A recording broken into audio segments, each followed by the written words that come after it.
ఎన్నో ఆశలతో వచ్చినటువంటి అవతార్ 3ని దురంధర్ అయితే అడ్డేసింది. దురంధర్ అడ్డేసుకున్నాడు అంటే మామూలుగా కాదు. డిసెంబర్ 5న విడుదలైనటువంటి సినిమా మొదటి రోజు విడుదలైనటువంటి అవతార్తో పోటీ పడ్డది. మన శుక్రవారం విడుదలైనటువంటి అవతార్ మొదటి రోజు 25 కోట్లు వసూలు చేస్తే దురంధర్ 24 కోట్లు వసూలు చేసింది భారత్లో.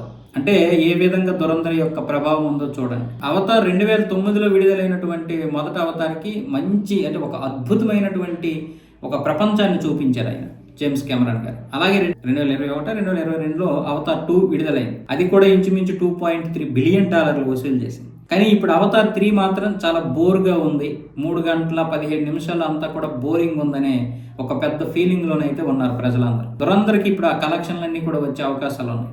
అంటే అవతార్ 3 గనక హిట్ అయితే దురంధర్కి కలెక్షన్లు తగ్గే అవకాశాలు ఉంటాయి. పైగా విజువల్ వండర్ చూడాలనుకుంటారు అంతమంది. కానీ సినిమా ఎప్పుడైతే బాగాలేదు అనుకున్నారు, ఇప్పుడు అందరూ కూడా దురంధర్కి వచ్చే అవకాశాలు ఉన్నాయి. దురంధర్ ఇప్పటి వరకు అయితే 500 కోట్ల దగ్గర ఉంది.